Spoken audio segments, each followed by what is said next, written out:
अस्सलाम वालेकुम भाई ने भाई की हाल है ठीक हो जी बस वो 2 महीने का किराया हो गया किराया नहीं आ रहा ਤੁਹਾਡਾ ਕੀ ਗੱਲ ਉਹ ਭਾਈ ਨੇ ਕਿਉਂ ਗੁੱਸਾ ਕਰਨ ਦੇ ਹੋ ਦੇ ਦਿੰਨੇ ਆ 2 ਮਹੀਨੇ ਦਾ ਕਿਰਾਇਆ ਮੈਨੂੰ ਪਤਾ ਵਾ ਸਫਰ ਕਰੋ ਭਾਈ ਦੇ ਦਿਓ ਮਿਹਰਬਾਨੀ ਕਰੋ ਭਾਈ ਨੇ ਅੰਦਰ ਆ ਜਾਓ ਅੰਦਰ ਬੈਠ ਕੇ ਗੱਲ ਕਰਦੇ ਆ ਮਿਹਰਬਾਨੀ ਕਰੋ ਆ ਜਾਓ ਆ ਜਾਓ ਭਾਈ ਨੇ ਬੈਠੋ ਇੱਥੇ ਆ ਜਾਓ ਇੱਥੇ ਬੈਠੋ ਭਾਈ ਨੇ ਥੋੜੇ ਜਿਹਾ ਠੰਡੇ ਹੋਵੋ ਹਾਲਾਤ ਖਰਾਬ ਹੈਗੇ ਆ ਹਲੇ ਮੈਂ ਕੰਮ ਸ਼ਾਮ ਤੇ ਨਹੀਂ ਲੱਗਾ ਤੁਹਾਡੀ ਮਿਹਰਬਾਨੀ ਆ ਪਤਾ ਮੈਂ ਤੁਹਾਡੇ ਪੈਸੇ ਦੇਣੇ ਆ ਤੁਹਾਡੀ ਮਿਹਰਬਾਨੀ ਕੋ ਥੋੜਾ ਜਿਹਾ ਟਾਈਮ ਦਿਓ ਮੈਂ ਦੇ ਦਿਨਾ ਕਰਾਇਆ ਸਾਰਾ ਨਿਲ ਕਰਾਂਗੇ ਇਨਸ਼ਾਅੱਲਾ ਤਾਲਾ ਤੁਸੀਂ ਸਾਡੇ ਮਾਲਕ ਮਕਾਨ ਦਾ ਤੁਹਾਡੇ ਬੜੇ ਸਾਡੇ ਤੇ ਇਹਸਾਨ ਹੈ ਭਾਈ ਕਿੰਨਾ ਕਰੀਏ ਪਿਛਲੇ 2 ਮਹੀਨਿਆਂ ਤੋਂ ਮੈਂ ਸੁਣਦਾ ਪਿਆ ਮੈਂ ਅੱਜ ਕੰਮ ਤੇ ਲੱਗ ਜਾਣਾ ਅੱਜ ਲੱਗ ਜਾਣਾ ਇੱਡਾ ਲੰਬਾ ਦਾ ਨਹੀਂ ਹੁੰਦਾ ਮੇਰਾ ਭਰਾ ਸਾਡਾ ਐਡਵਾਂਸ ਵੀ ਖਤਮ ਹੋ ਗਿਆ ਵਾ ਮੈਨੂੰ ਕਿਰਾਇਆ ਦਿਓ ਤੇ ਖਾਲੀ ਕਰੋ ਮਕਾਨ ਯਾਰ ਉਹ ਭਾਈ ਥੋੜੇ ਜਿਹਾ ਠੰਡੇ ਹੋਵੋ ਕਰ ਲੈਨੇ ਆ ਕਰਦੇ ਇਨਸ਼ਾਅੱਲਾ ਤਾਲਾ ਇਨਾ ਭਾਈ ਆਏ ਇਹਨਾਂ ਨੂੰ ਪਾਣੀ ਪਿਲਾ ਕਰਾ ਪਾਣੀ ਸਾਨੂੰ ਪੀਓ ਭਾਈ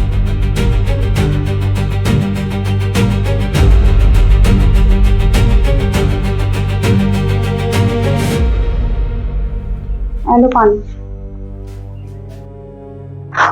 उनके टाइम देना ही पड़ेगा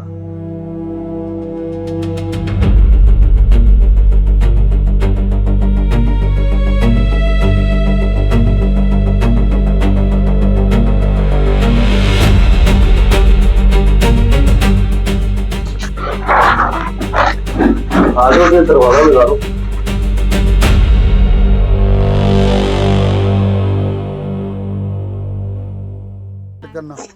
टाइम ਤੇ ਹੁੰਦੇ ਨਹੀਂ ਪੈਣਾ ਤੁਸੀਂ ਹੈ ਹੀ ਇੱਥੇ ਸੋ ਤੁਸੀਂ ਕਹੋ ਤੇ ਕਿਰਾਇਆ ਹੀ ਛੱਡ ਦਈਏ ਅਸੀਂ ਤੁਸੀਂ ਟਾਈਮ ਕਿਦੋਂ ਦਿਓਗੇ ਸਾਨੂੰ ਤੁਸੀਂ ਕੱਲ ਆ ਜਾਣਾ ਕੱਲ ਕਿਸ ਟਾਈਮ ਕੱਲ ਉਹਨਾਂ ਦੀ ਰਾਤ ਹੀ ਡਿਊਟੀ ਹੈ ਓਕੇ ਠੀਕ ਹੋ ਗਿਆ ਰਾਤ ਨੂੰ ਆ ਜਾਣਾ ਠੀਕ ਹੈ ਮੈਂ ਰਾਤ ਨੂੰ ਆ ਜਾਣਾ ਮੈਂ ਇੰਤਜ਼ਾਰ ਕਰਾਂਗੀ ਕੀ ਕਰੀਏ ਯਾਰ ਮਾਲਕ ਮਕਾਨ ਬੜਾ ਤੰਗ ਕਰਨ ਦਿਆ ਵਾ ਉਹ ਤੁਸੀਂ ਛੱਡ ਦੋ ਮੈਂ ਉਹਨੂੰ ਆਪ ਹੀ ਵੇਖ ਲਾਂਗੀ ਕੀ ਮਤਲਬ ਵੇਖ ਲਾ ਉਹਨੂੰ ਕਿਰਾਇਆ ਮੰਗਣ ਨਹੀਂ ਆਏਗਾ ਤੁਸੀਂ ਇਹ ਟੈਨਸ਼ਨ ਨਾ ਲਓ ਕਿਉਂ ਨਾ ਟੈਨਸ਼ਨ ਲਵਾ ਤੂੰ ਮੈਨੂੰ ਕੋਈ ਗੱਲ ਦੱਸ ਕਿਉਂ ਨਹੀਂ ਮੰਗਣ ਆਏਗਾ ਕਿਰਾਇਆ ਉਹਦੀ ਨਾ ਅੱਖ ਜਿਹੜੀ ਹੈ ਨਾ ਸਾਰੀ ਔਰਤਾਂ ਦੇ ਉੱਤੇ ਇਸ ਤਰ੍ਹਾਂ ਹੀ ਹੈਗੀ ਹੈ ਤੇ ਮੈਂ ਉਹਨੂੰ ਆਪ ਵੇਖ ਲਾਂਗੀ ਮੈਂ ਉਹਨੂੰ ਬਣ ਕੇ ਦਿਖਾਵਾਂਗੀ ਹੁਣ ਕੀ ਮਤਲਬ ਬੁਰੀ ਬਣ ਕੇ ਵਿਖਾਵਾਂ ਕੋਈ ਮਤਲਬ ਨਹੀਂ ਤੁਹਾਨੂੰ ਕਿਹਾ ਤੁਸੀਂ ਟੈਨਸ਼ਨ ਨਾ ਲਓ ਮੈਨੂੰ ਕੋਈ ਗੱਲ ਦੱਸ ਦੇ ਨਾ ਬਾਅਦ ਚ ਕੋਈ ਮਸਲਾ ਜ਼ਿਆਦਾ ਨਾ ਖਰਾਬ ਹੋ ਨਹੀਂ ਜਾਏ ਇਸ ਤਰ੍ਹਾਂ ਦੀ ਕੋਈ ਗੱਲ ਨਹੀਂ ਹੈ ਤੁਸੀਂ ਆਰਾਮ ਨਾਲ ਕੰਮ ਤੇ ਜਾਓ ਤੇ ਉਹਨੂੰ ਮੈਂ ਆਪ ਵੇਖ ਲਾਂਗੀ ਟੈਨਸ਼ਨ ਨਾ ਲਓ ਦੇਖ ਲਾ ਪਰ ਇਹ ਕੋਈ ਨਵਾਂ ਨਾ ਕੰਮ ਹੋ ਜਾਵੇ ਆਪਾਂ ਅੱਗੇ ਮਾੜੇ ਆ ਫਿਰ ਪਰੇਸ਼ਾਨੀ ਨਾ ਬਣੇ ਆਪਣੇ ਲਈ ਤੁਸੀਂ ਫਿਕਰ ਨਾ ਕਰੋ ਤੁਹਾਡੀ ਵਫਾਦਾਰ ਧੀ ਹੈ ਤੇ ਬਣ ਕੇ ਦਿਖਾਵਾਂਗੀ ਇਸ ਗੱਲ 'ਚ ਤੇ ਮੈਨੂੰ ਕੋਈ ਸ਼ੱਕ ਨਹੀਂ ਹੈਗਾ ਲੇਕਿਨ ਪਰੇਸ਼ਾਨੀ ਤੇ ਹੈ ਮੈਂ ਉਹਨੂੰ ਆਪ ਵੇਖ ਲਾਂਗੀ ਕਿਹਾ ਤੇ ਹੈ ਤਾਂ ਚਲੋ ਮੈਂ ਚੱਲਾਂ ਕੰਮ ਤੇ ਫਿਰ ਅੱਲਾ ਖੈਰ ਕਰੇ ਠੀਕ ਹੈ ਬਾਕੀ ਫਿਰ ਆਣ ਕੇ ਕਰਾਂਗੇ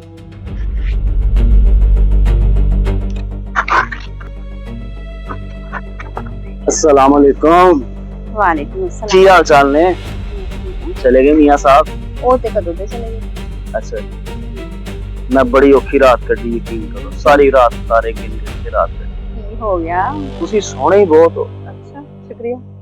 ਸਾਡਾ ਪ੍ਰਾਪਰਟੀ ਦਾ ਕੰਮ ਹੈ ਨਜ਼ਰ ਆ ਰਿਹਾ ਬੜੇ ਬੜੇ ਸੋਹਣੇ ਦੇਖੇ ਨੇ ਪਰ ਤੁਹਾਡੇ ਵਰਗਾ ਸੋਹਣਾ ਨਹੀਂ ਅੱਛਾ ਕੀ ਸੋਚਿਆ ਫਿਰ ਸਾਡੇ ਬਾਰੇ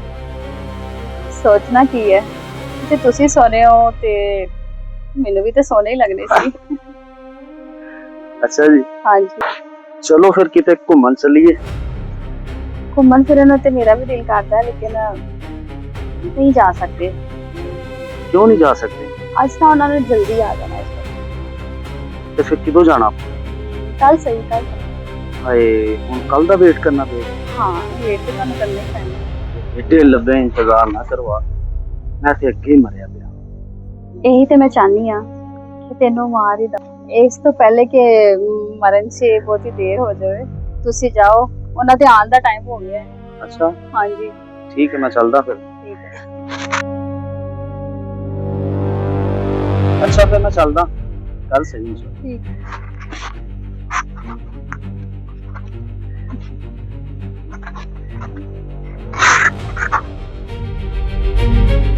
ਆ ਗਏ ਹੋ ਤੁਸੀਂ ਆ ਜਾਓ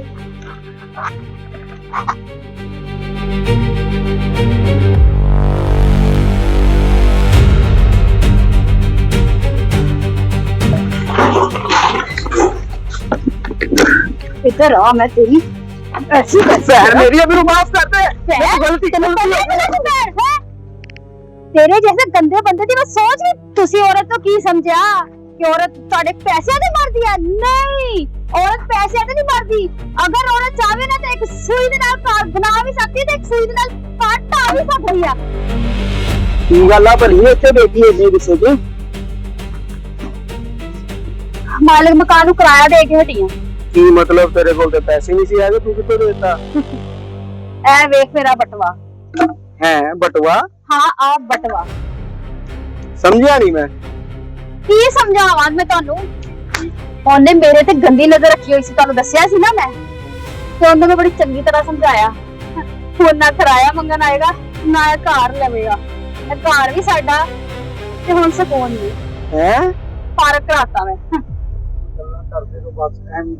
ਫਜ਼ੂਲ ਦੀ ਗੱਲਾਂ ਇੱਥੋਂ ਅਸੀਂ ਛਾਟ ਉਹ ਲੈਣ